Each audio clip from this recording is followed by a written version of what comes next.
Hi, everyone. We're live and welcome to um, the seventh session of our first module of our online healing course. Hi, everyone. Glad to see so many people are still with us and enjoying the program. Tonight, we're actually going to get into one of the very practical skills for doing emotional healing. And and same thing with next week. We're gonna talk about another very practical skill. The next module will all be about practical skills, all of which grow out of the foundational principles that we've talked about. Tonight we're going to talk about listening. And listening is a really, really important part of emotional healing work, because you need to be able to really listen to people in order to do this kind of work. And people think that, listening is just something we do automatically, but actually very, very few people really listen to other people. Most of the time when you see people talking, they're sort of talking at one another and nobody's really listening, because just about everybody's thinking about what they're going to say or what they're going to chime in or whatever. If you're really listening, you're not thinking about what you're going to say. You're actually just tuning in, trying to understand, appreciate, and evaluate what the other person says. So when we do our emotional healing workshops, the actual first morning is spent on doing some listening exercises, which we'll cover in this class, which is something that you can start practicing because it's really going to help your ability to help people, not just in emotional healing, but even if you're counseling them with herbs or other alternative modalities or so forth. So to introduce this topic, I first want to go back to something that happened to me in my own life. I remember one time something was upsetting me about school, and I don't even remember what it was. And I just said to my parents, I don't like school. And the thing I did is I got a big long lecture on the importance of school, and that school was important, and blah blah blah blah blah. And no, they never really took time to find out what was bothering me about school or how to do this. So that stuck with me really as a really important lesson, that so often we prescribe before we've adequately diagnosed. In other words, we haven't really listened to the other person. We really don't understand what's going on, but we're very, very quick to jump in with our words of wisdom and our advice and our great expertise and how wonderful we are and how much we know and that sort of thing. And this is really not very conducive to healing. In fact, it's one of the big problems with modern medicine, and this is not necessarily the fault of doctors per se. It's the fault of the entire system, which basically forces doctors into being these mass drug prescribing machines that have to go through these little checklists of symptoms and whatever, and really don't have time to listen to the people and kind of really try to understand what's going on in their lives and so forth. And it's one of the things that people who are involved in natural healing really need to do. So what was very interesting is a few years later, I attended a lecture by Stephen R. Covey, the author of 7 Habits of Highly Effective People and some other very well-known books on personal development and skills and so forth. And in that lecture, he talked about reflective listening, about what really meant to listen. And he used the example of the very thing that had happened to me. He said, a kid says, I don't like school. And then he used that to illustrate the idea of what listening really is. So he did the thing about jumping into the lecture of why school is important, and then he did some really interesting things. He said, okay, So one of the things that isn't listening is asking questions. And this is a very, very important thing to understand. Asking questions is not part of listening. And let me tell you why it's not part of listening. Because asking questions is you redirecting the conversation. So in this thing, he did this little role play, with himself being the parent and the child, and he says, the kid says, "I don't like school." And he says, "What don't you like about school?" And then he goes into the kid's mind. The kid says, "Well, it's not really about school, but since my dad wants to talk about that, and not about what I want to talk about, I'll tell him what I don't like about school." And this is really what happens. We think that by asking questions, we're clarifying the situation, we're showing that we're listening or whatever. But actually what we're doing is we're redirecting the person's flow of thought in the direction that we want it to go, not in the direction that they want it to go. So while asking questions may be an important part of, getting to know certain things, it's not part of listening. It is, in fact, taking control of the conversation. People asking questions take control of the conversation. And the worst question that you can ask is why. Okay? Why did you do this? Why that? Why that? Whatever. Because why is actually a very, very, how do I say this? A very invasive kind of bad questions. It actually, asking someone why puts them on the defensive, because you're basically saying, justify to me what you just said, explain what you just said. And it's really a control thing. And I've observed that, when someone's saying, like, well, why did you do that? Or why didn't you do this? Or why blah, blah, blah, blah. It's a very aggressive thing to do in conversations, to ask people why. A softer question that's less aggressive is what, so what happened next, that kind of thing. But whatever you're doing, asking questions redirects the conversation. And in emotional healing, it's very important to allow for the flow. So the first exercise we do in emotional healing intensives is we split people into pairs, and each person takes turns being the speaker and being the listener. And so whoever is the speaker talks for 5 minutes about whatever they want to talk about, and all the other person can do is listen. They aren't supposed to talk at all. They are just supposed to look at the person, with a very accepting, approving kind of thing, showing interest, listening intently with both their ears and their eyes, since 90% of all communication is not verbal, and much of it's found in facial expressions. And we'll talk about that in a minute. And they can't say anything. This is a really difficult exercise for most people. But here's what happens is when the other person is listening and staying focused on the thing, it's very interesting how quickly, I mean, obviously this is an emotional healing class, but if you think about someone's coming you for help, it's the same kind of situation. How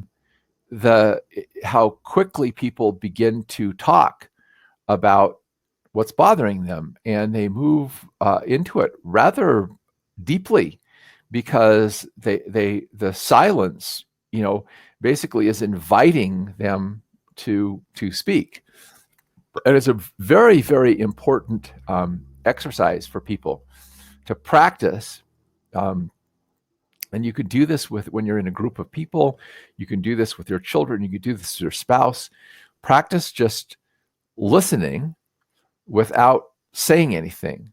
Maybe nodding your head or going, uh-huh, or whatever, but not actually saying anything while the other person is talking, so that your entire attention is focused on them. Now, attention. Now, this is a really important part of why this listening thing is so vital, not just for what we're doing in emotional healing, but just for relationships in general, is that listening or giving someone attention is an act of love. It is a very, very pure act of love when you just give your full attention to someone. Because when you're giving your full attention to someone, what you're doing is it's almost like a meditative exercise. You're clearing your mind and you're just observing and hearing them. Now, I want to kind of give this to you in kind of the Zen meditative thing I'm explaining, because one day I was walking down the street on a nice, beautiful spring day.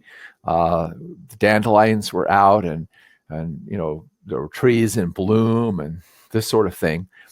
And I was looking at plants, and I was going, oh, dandelion, Terexcum officinale, blah, blah, blah, and this, and rattling off in my brain Latin names and labels and stuff for various things I was seeing.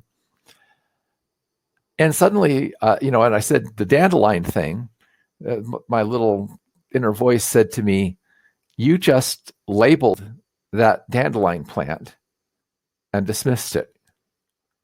And there is no other dandelion plant in the world like it. You didn't even see it. And that's what our left brain loves to do. It loves to analyze. And once it's analyzed and it's given a label or a pigeonhole or made an analysis or whatever, it dismisses. Okay, I figured that one out. Good, blah, blah, blah, on to the next thing. Okay? You can't do that when you're listening, and especially when you're listening, trying to help people and help people spiritually and emotionally. You have to give them your full undivided attention, which means from that point on, I really started looking and observing things without the mental monkey chatter. This is one of the reasons why I stressed practicing meditation earlier, of clearing your mind, is because if you can clear your mind, you're just totally just allowing yourself to observe and to be totally caught up in observing and listening to a person without any monkey chatter analysis about the whole thing going on in your brain. And that's a really, that's a skill that takes practice to achieve. Let me just put it this way. This is not something you're going to master overnight. This is something I would encourage everyone to actually begin practicing in every chance that you can, of just learning to tune in, listen, watch, and observe without analyzing everything. And it's a really mindful, how do you say this?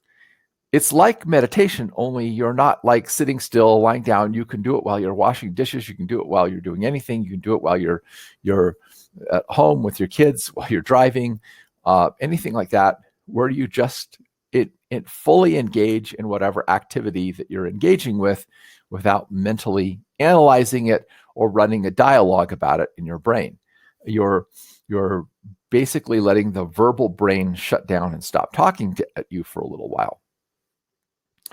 So anyway, that's our first exercise, and it's a very, very deep experience. And if some of you I know are actually working on like helping each other in this class, I know at least one of our students has a forum on Facebook and has paired people off to work with each other on these things.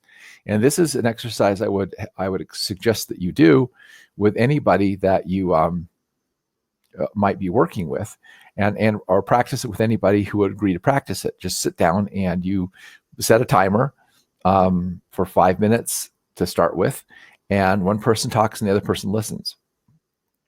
Now, there's a thing called co-counseling, which is basically utilizes some of these kinds of listening techniques, which you can also look up online. That's a good resource for this aspect of doing emotional healing work, because people intuitively want to heal, and they're intuitively looking for someone who is going to give them permission to talk about what they want to talk about and get it off their chest and deal with it. And when you're able to project an attitude, I'm totally here for you. I'm just listening to you. I care about you, and whatever you say is going to be okay with me. It almost draws that out of people. It's like they find themselves talking about things that they've never talked about with anybody else. And this happens to me all the time. I'll be doing this, and someone will start saying something, and I'll just go into the really listening with love and full attention, and they'll start telling me stuff, and then all of a sudden they'll stop. I can't believe that I'm telling you this. I've never said this to anyone else before. Never dared say this to anyone else before.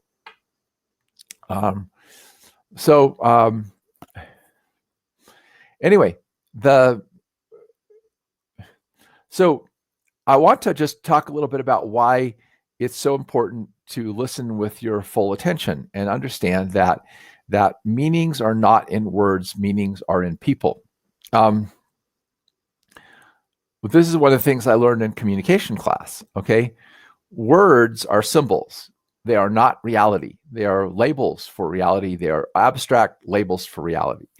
And what happens in the verbal mind, the monkey chatter brain, is you get caught up totally in this world of symbolic stuff called language. And you literally disconnect from the real world, the world that you were in touch with when you were a little kid, before your whole world got caught up in words. And so the word, okay, doesn't mean the same thing to you that it means to the other person, and vice versa.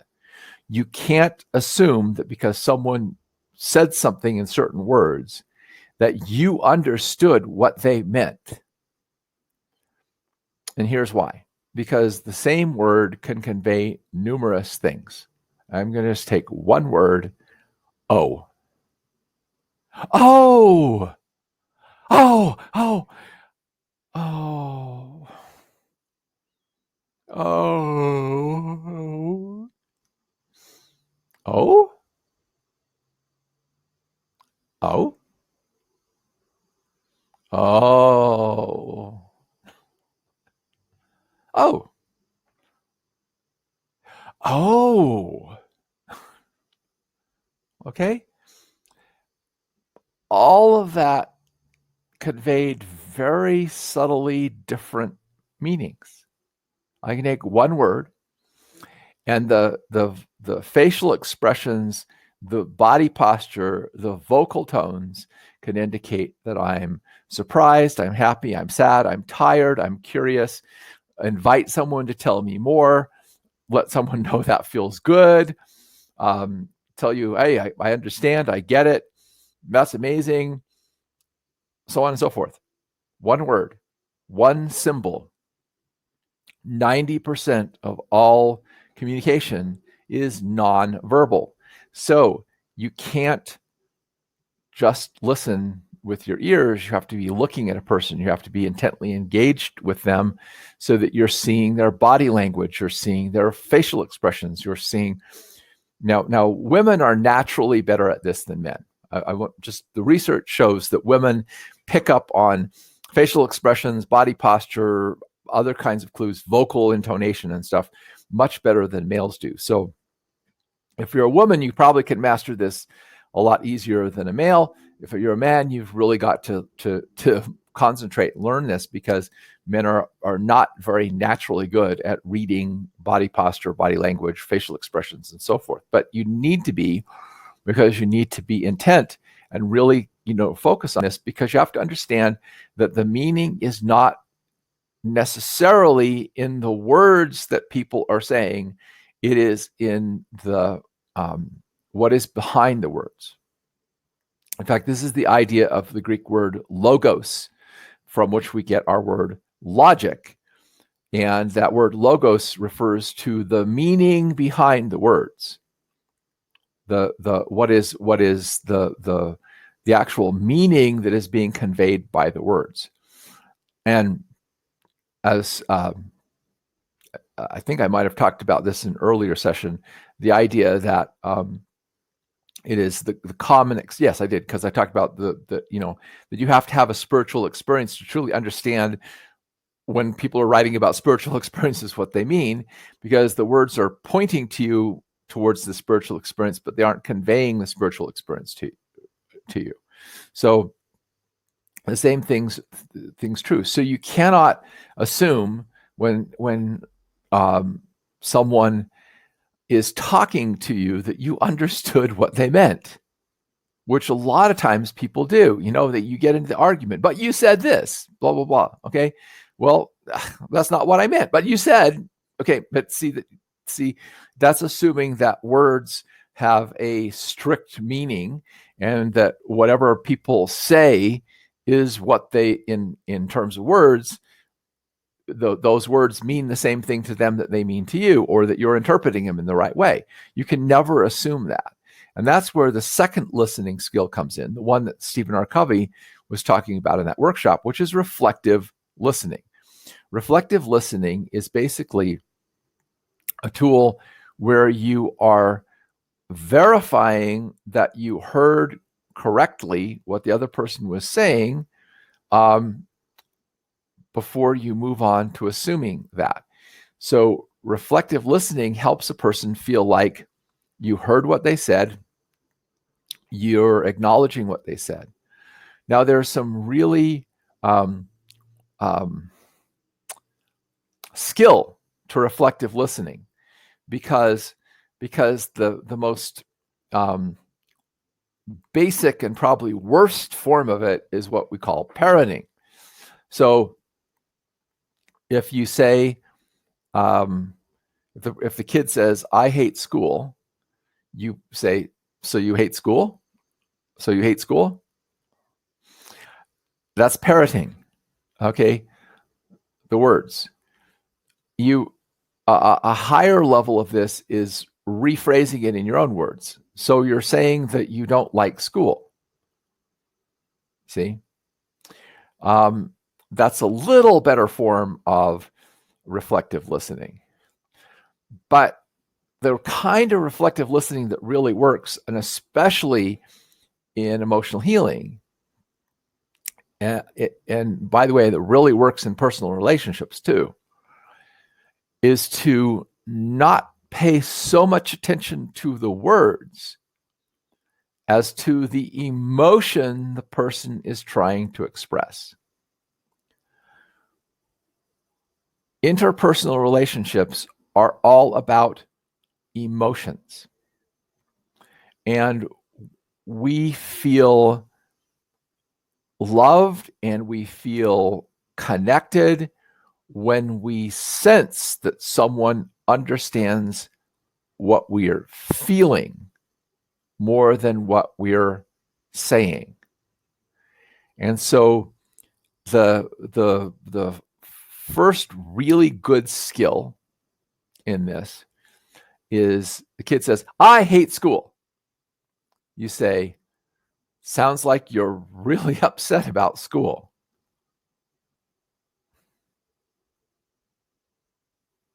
You see, you're including in what you're saying an acknowledgement of the emotion being expressed. Okay? And if you've incorrectly guessed what the emotion is, the thing about reflective listening is that the person, when they sense that you didn't get what they said, they will change the wording they did, and they will try to correct it to get you to understand it, which actually invites them to further elaborate. Now, so you can reflect. So like I said, the two things that you can reflect that are really useful are to reflect the meaning or what you understood they meant in your own words with the emotion. Or the other thing, just reflect back the emotion. You say, "You sound really frustrated. You seem really frustrated." In other words, you just reflect back the emotional state. By the way, there are any men listening here. just because I know this doesn't mean I always do it. But when I do, it really is helpful. A lot of times when a woman is talking to you, it's much more important to reflect back what she's putting across emotionally than it is what she's saying. Because a lot of times she'll be saying things that are totally don't make any logical sense to you, but if you're listening with your logic, you're missing the point. What you're trying to do is hear the emotion that's trying to be conveyed. And that is what we're really doing in emotional healing, is we're trying to hear a person's feelings. We're trying to hear a person's heart, not their head. And this is something that requires practice. You need to practice it. You need to work at it. Whenever you're sitting with someone, if you're doing physical, healing, like you're an herbalist or a nutritionist or in any natural healing modality, or even at work or wherever you can, start practicing the idea of reflective listening with emotions especially when you see someone is emotionally upset or so forth. I mean, that is the most fundamental form of reflective listening that we need to use in helping people. A deeper level is to sense the need. Now, one of the things that Marshall Rosenberg, who wrote a book called Nonviolent Communication, another series of books, when I read his book, it was like, duh. I mean, here I'd been doing emotional healing work for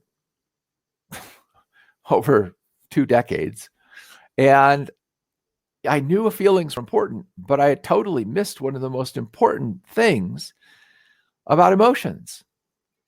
And I kind of alluded to it earlier, that our body communicates to us with physical sensations. We feel certain sensations that say we're hungry, we're thirsty, we're tired, we're restless, we're tired of sitting, we're bored, we're whatever.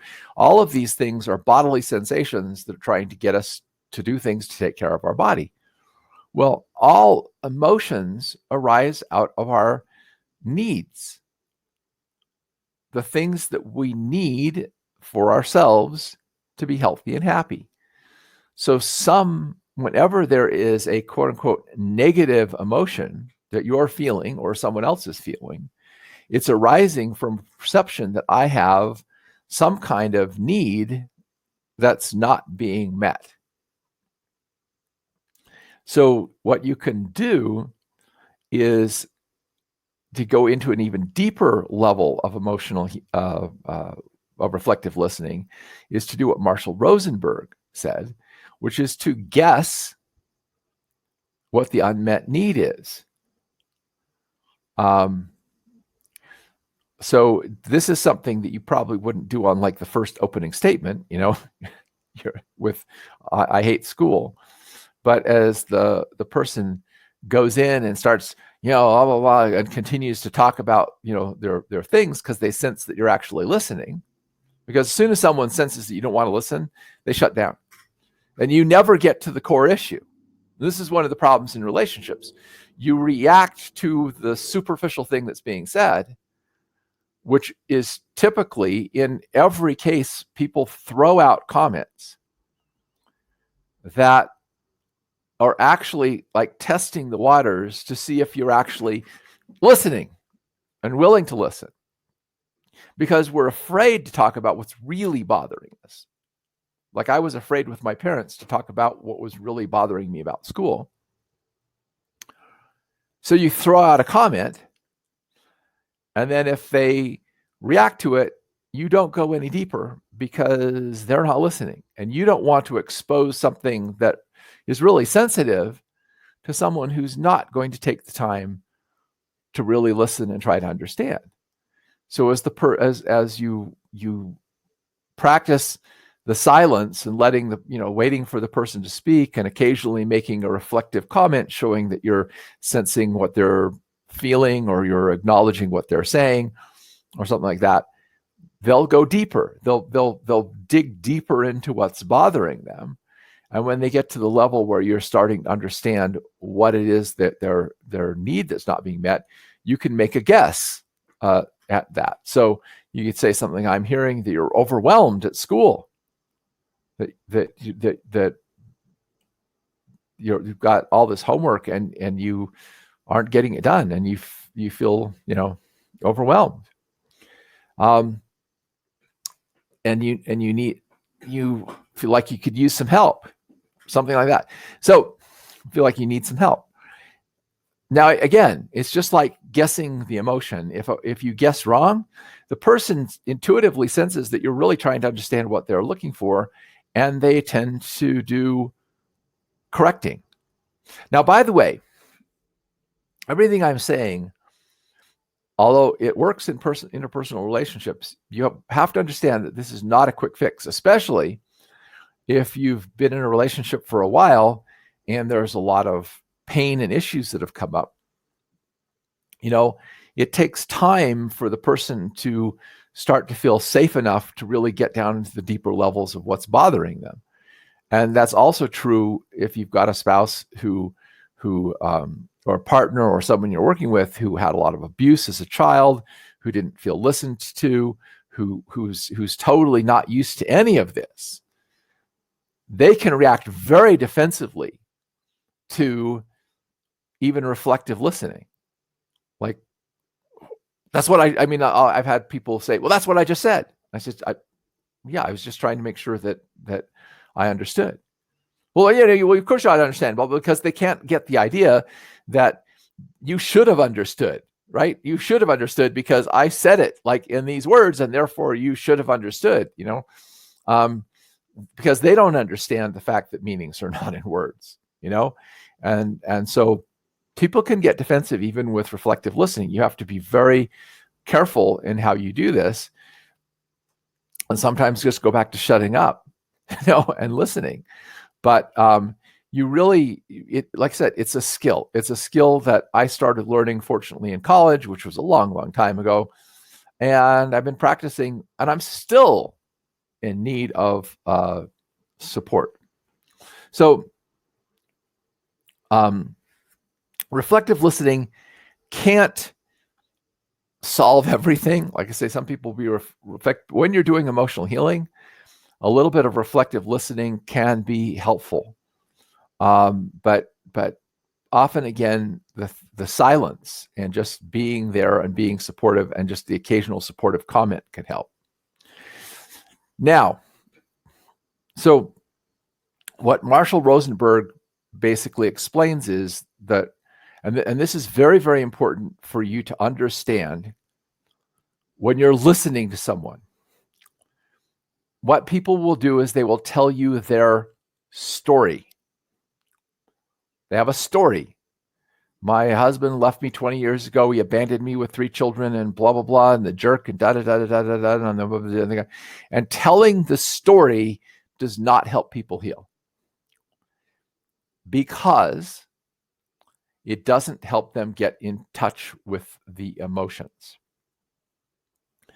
As a person is telling the story is their interpretation of what happened.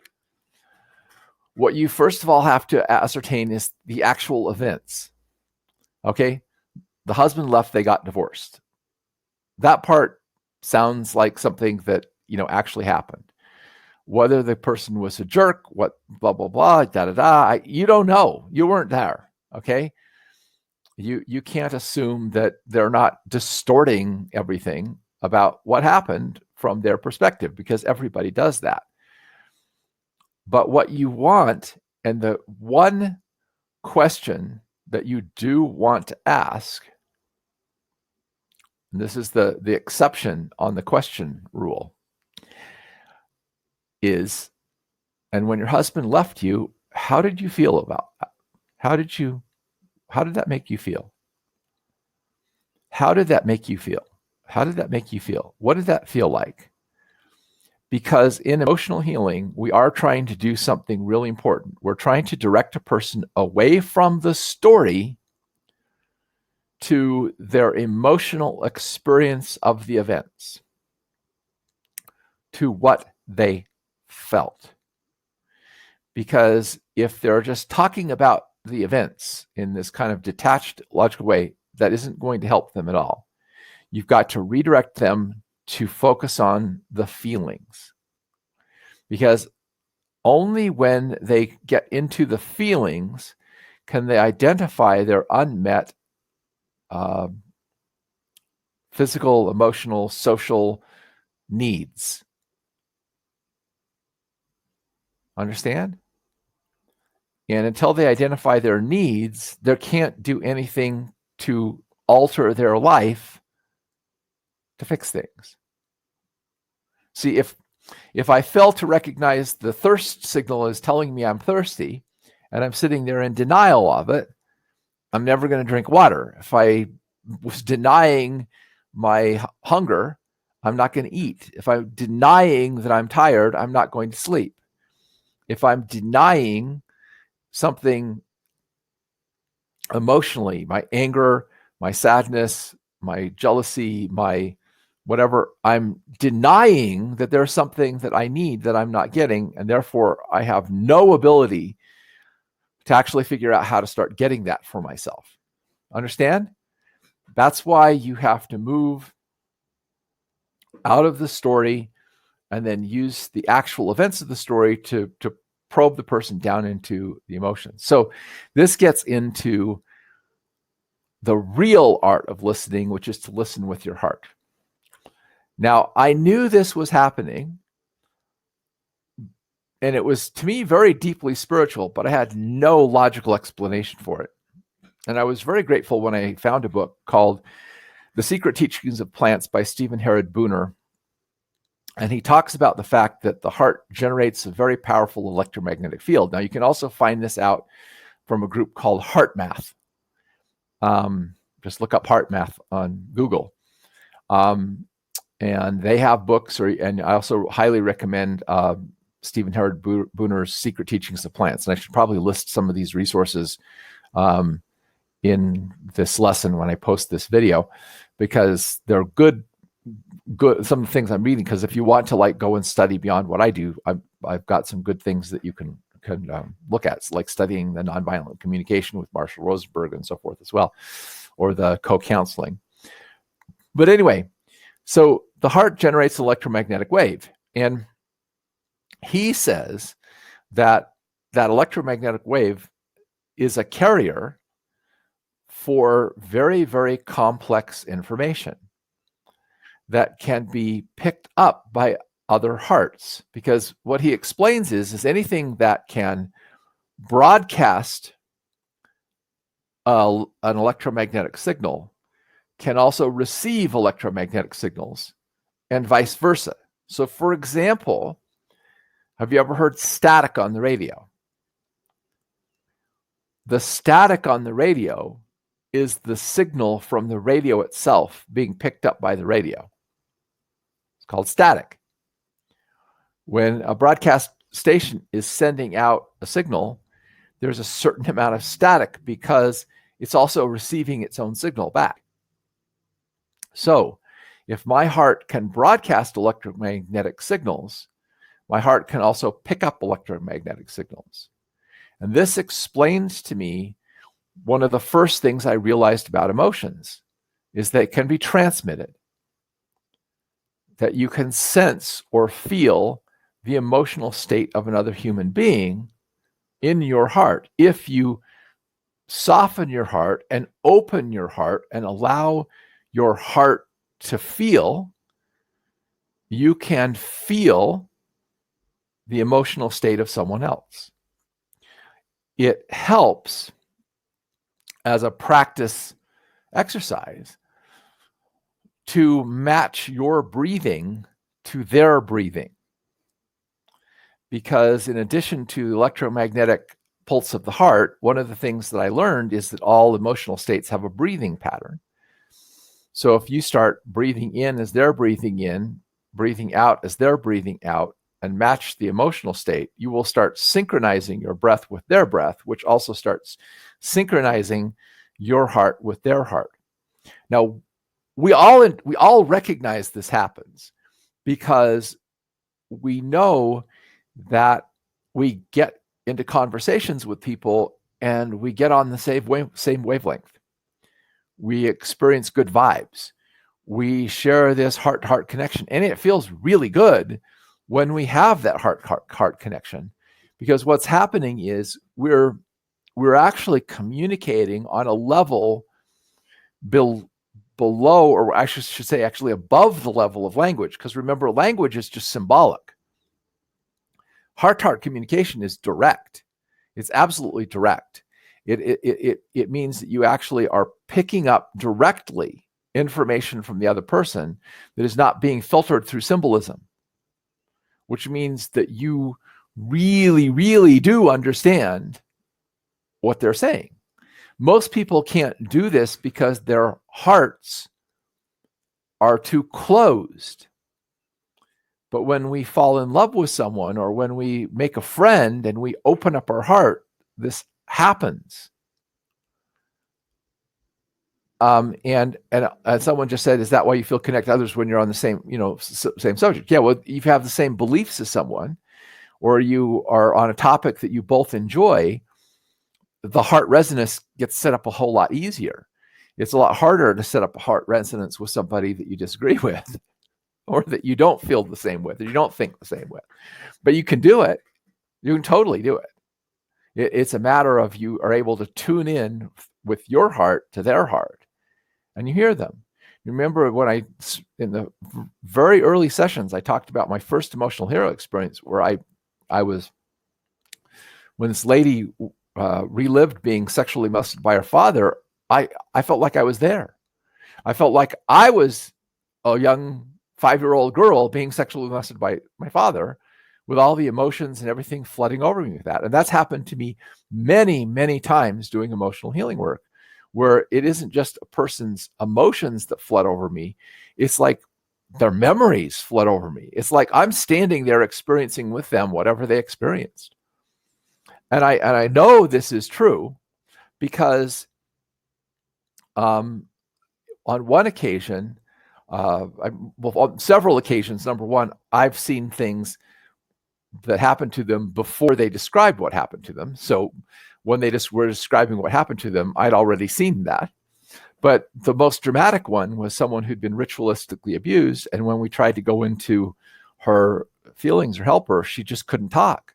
She went completely numb. And so I opened my heart and I really tuned in very deeply to her. And suddenly I was up against a wall with someone holding a knife to my throat. And they were doing these horrible things in front of me, and told me if I uttered a sound, they'd kill me. And I started describing the scene to her. I started describing what was happening. I said, "Well, this was happening." And she'd started to nod her head. And that went on for like at least 15, 20 minutes. It might have even been longer, 30 minutes, where I described what she'd been through to her. And she kept nodding her head, yes. And when we got done, she says, "Thank you. I'm glad someone finally understands." So we had communicated entirely without words. She hadn't told me anything. I told her what happened to her. And you can do that. I mean, that takes a lot of practice, but it does, it does happen. Now, a really good question someone just asked is, how do you tell the difference between someone else's feelings and your own? Well, that's part of the reason why you have to learn to deal with your own emotions first, because your own emotions will tend to cloud your perception of other people's emotions. So that's, again, where the skill of being able to quiet yourself inside so that you're tuning in takes place. And if you have a hard time with that, I would highly recommend that you take a flower essence. It's a mini flower essence blend. It's a blend of only 2 flower essences, but I use it in helping people with emotional healing work, especially people who are deeply empathetic and readily tune into other people's emotions, but have a hard time with the exact thing you're talking about. It's a blend of yarrow and pink yarrow flower essences. And I make it when I do emotional healing intensives, because sometimes when someone goes through an intense emotional experience, everybody is like just kind of like blown out of the water, and I pass that flower essence around because it helps everybody to separate their emotions from other people's emotions. It allows you to remain empathetic while you understand this is that other person's feelings. These are my feelings. I'm responsible for my feelings. They're responsible for theirs, but I can understand and appreciate what they're feeling. And I can't explain to you in words how to do that, but that flower essence actually helps people do this. So as you tune into your heart, you want to, first of all, do the basic idea of meditation. You want to quiet the mental chatter. You want to calm down your mind and get into a place where your mind is open. Then you hold an attitude of unconditional acceptance for the person in front of you, which often is helpful to say a prayer and ask God to help pour his unconditional love through you to this person, so that in a way you're stepping aside and you're asking God to use you as a vessel in order for the Creator to express the unconditional love to the person, or Jesus to express the unconditional love, however you feel comfortable doing that. And then you just basically tune in to your own feelings as you're listening. As you're listening, concentrating, you're aware of what you're feeling and what you're sensing. And, I'll start feeling things like a real heaviness in my heart, or a knot in the pit of my stomach, or something like that. And I'll say to the person, it feels like your heart is very heavy, or it feels like there's a knot in the pit of your stomach. And they go, oh yeah, okay. See, and that's empathy. That is pure empathetic listening. I am allowing myself to literally pull in, be so open that I'm letting their emotions flood into me, and I'm feeling in my own body what they're feeling, and then feeding it back to them. And this is a very deep and powerful listening experience that lets you tune into someone on a level that goes way beyond just the mind. And that's part of the thing that will draw people into a deeper experience. Now, I want to also add one final dimension of listening that is important, and that's observing. Observing is listening with your eyes. Just like I mentioned, you can tune in with your heart and hear feelings, sense feelings, and feed that back to a person reflecting. You can also observe people's behavior, what is going on in their body, and feed that back to them to get them to go deeper into the thing. So an example of that would be, say, I noticed you raised your voice when you talked about your ex-partner. Are you still feeling anger towards him or her? Or I noticed that your eyes teared up when you started talking about your father. You want to talk more about that sadness that you feel? So you're observing. Now, and this is really important, because one of the things that I've observed happening is I've seen people, and there are tears welling up in their eyes. And I say, what are you feeling? And they go, I don't know. Or they're like, what are you feeling? I don't know. Okay. Or they're quivering. There's a quivering in their body. It's obvious that they're feeling fear. What are you feeling? I don't know. So I say, notice those tears welling up in your eyes, or notice that. How are you holding your jaw? What are you feeling? In other words, it's helping people tune into their bodies. Part of this whole thing is helping people tune into the reality of their bodies, because feelings are felt with the body. Okay? They're not felt in the mind, they're felt in the body. Okay? The mind is only interpreting what's coming up from the body. They say, a lot of psychology say, well, the emotions are in your brain. No, they're not. The brain is sensing or being aware of, they're in your body. That's like saying that the sound you're hearing is in your brain. The sound is coming into your ears, and your brain is interpreting it. The light's coming in your eyes, and your eyes are interpreting it. But there's messages coming from your body, and the brain is just interpreting it and paying attention to it. But it's actually in the body. The emotions and the feelings and the sensations and the stored memories and trauma are not in the brain. They are in the body. That's why it's so important to tune into the feelings, tune into the body, tune into the other things. Or things like people will shift their legs, they'll wring their hands. So you can say, "Are you feeling nervous? Feeling nervous?" Or are you, better yet, you seem to be feeling nervous. Rather than taking a question, make it a statement. Okay. And I'll sometimes, notice something's happening in a person's body, like their arm is shaking. I say, notice that your arm is shaking.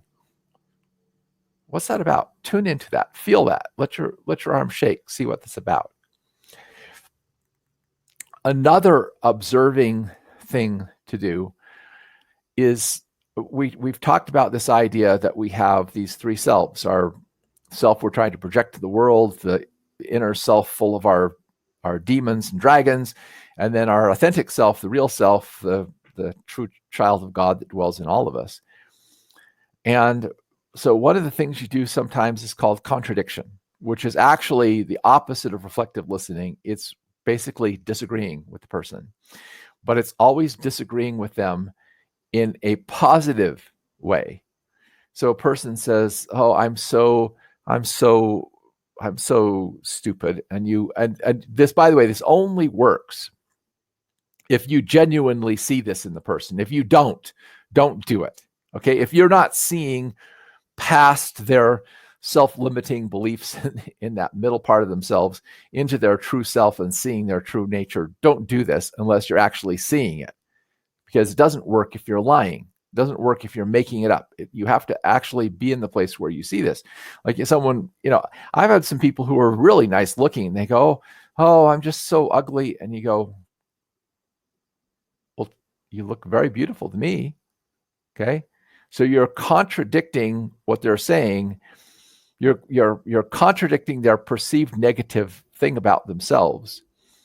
And you're helping. So it's better to do this in a subtle way rather than a direct way. So like an example, suddenly this person says, "I'm ugly," and you say, "You have a beautiful smile." Okay? You haven't directly said you're beautiful, but you've commented something that you see that's beautiful in them. A semi-direct way is, "I don't see that. You seem very beautiful to me." Okay. But the more subtle way is a better way. Person saying, how stupid they feel, and you say, "Well, that's interesting because you seem rather intelligent to me," So, what happens is when a person authentically feels like you're caring and you're hearing and you're listening, you will help to get down into their emotions. Their emotions will start coming to the surface. And the most important thing to be able to do when they come to the surface is to be comfortable with that, to not want to make it go away. I can't emphasize this enough. The whole thing that we do, that I found out that is totally wrong, is we want to somehow make it feel better for them. We want to somehow fix it for them. We want to help them not feel angry. We want to help them not feel afraid. We want to help them. Of course, we want them to be happy, but you have to be comfortable letting them be unhappy. And so if they're expressing anger, you can actually be very happy for them because they're getting it out of their system. If they're expressing sadness, you can be very happy for them because you know that they're getting it out of your system. It's like a toxin being discharged from their body. And you being able to create that really, really supportive, positive environment and seeing nothing wrong with them crying, or nothing wrong with them going, that whatever, or nothing wrong with them feeling fear or feeling jealous or feeling whatever, and just make it, you're okay with that. Then you're able to then use that to go, deeper into helping them understand their needs and start changing their belief systems. So, like I said, this is something that you practice. It's something that we do in the intensive. If any of you come to the intensive, we practice first listening silently, second listening with just basic reflective listening, and third listening with tuning in emotionally and reflecting back emotions. So we do 3 different sessions because it's just a simple practice exercise, and I really encourage everyone to actually go and do that. I see someone answered the question about the flower essences, yarrow and pink yarrow. I will get the list together and post it.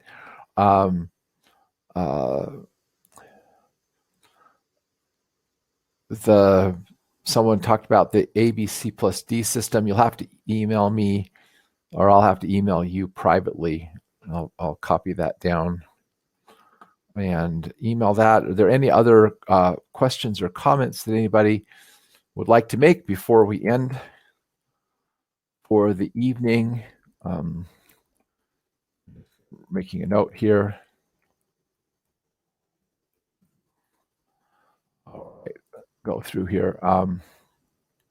I haven't set a date for the intensive in the fall. I'm still working on the getting the intensive for the spring. I'll be looking at the calendar probably the next month or so and setting a fall intensive date.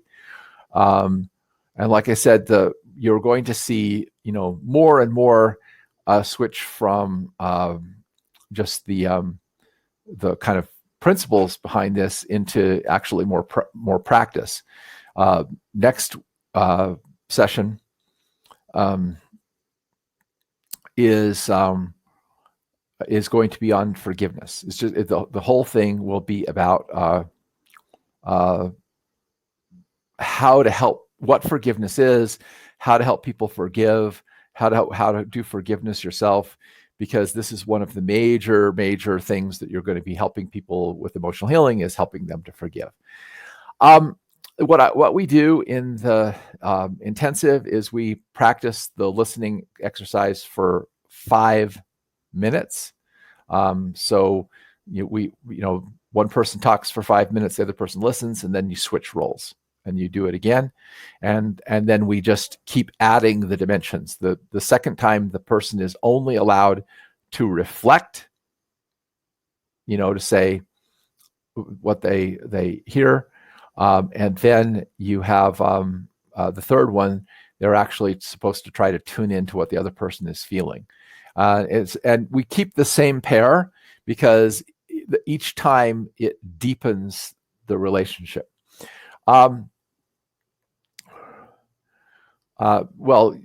When you're doing this listening exercise, you just get in a partner and you agree to it. You get a timer, you use the timer on your phone or whatever, and say, okay, your turn to talk. I'm going to listen. Go.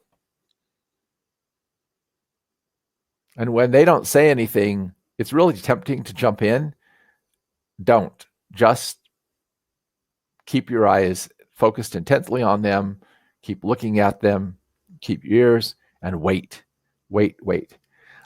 You can rewatch these videos. These videos are all posted on YouTube. They're all posted on our class list. If you have not been able to if you didn't get the information, a couple of email things block our bulk emails. So I'm typing in here my personal email address, abcurb@mac.com. If you don't know how to get to the class page, I will send you the link that tells you how to register for the class page so you can get the reading assignments and other things I put up, including the list I'll put of recommended resources for this lesson. And if you go to the YouTube channel, if you just look up Stephen Horne YouTube, you'll find my YouTube channel.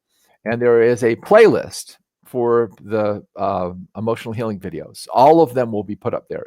So you can actually share them with other people. If you find any of these things helpful and you know someone who needs them, just be sure to let that person see it, because the whole point of this is to get this out to as many people as we can, and to get as many people as we can being able to use these techniques and help other people, because we need to get out and there's just so much emotional healing that needs to take place in the world, and we just need a lot of really, really good healers. So, everyone, it looks like that's all the questions. So I will sign off for the evening, and we'll see you again next week. Goodbye.